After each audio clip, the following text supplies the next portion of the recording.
As Natalia already mentioned, the redevelopment of Dharavi is being spearheaded by architects. The resulting shift will allow people to stay on site, but move into high-rise apartments.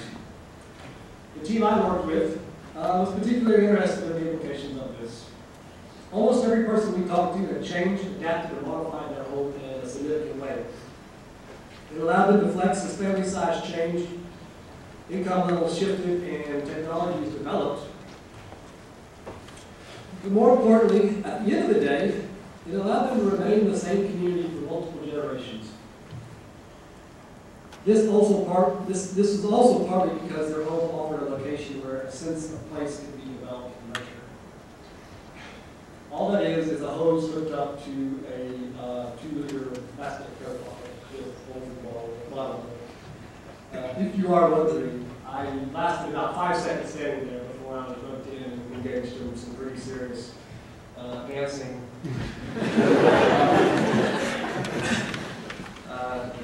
And I was not only the only male, the only a little bit of everything.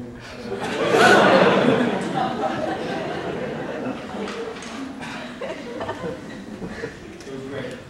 But this sense of place has become quite extraordinary with the deep connection between the physical space and the activities of the people inhabiting and using that space. So our team documented a couple of houses and how they've grown and changed over time, while comparing this to the proposed 225 square foot apartment. Although we just heard that this size has been updated to 400 square feet. Regardless, one family was able to encompass 3 generations under one roof, growing from 5 to 21 people by adding approximately 1,500 square feet to their home over a period of 40 years. And this is in the middle of Dharavi, even though Koliwala is a little bit more of an older settlement. But it is not uncommon to find houses like this there.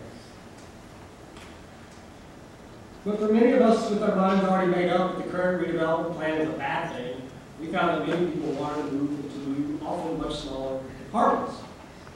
But why? Because we found out that they felt it represented the image of development.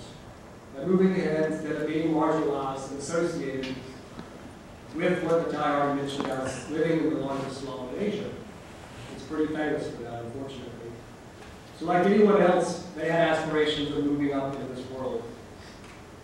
But as one Koliwala resident said, the moment you put people up in the tower, you cannot continue the same culture.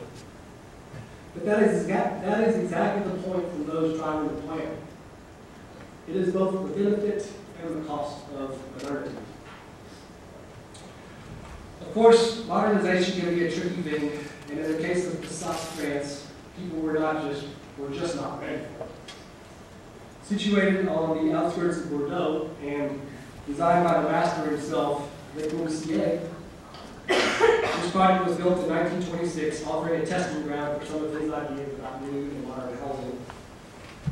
However, immediately after completion of construction, inhabitants began changing and altering the buildings. And here you can see this was the original design, and the images in yellow show the alterations that had taken place to this beautiful work.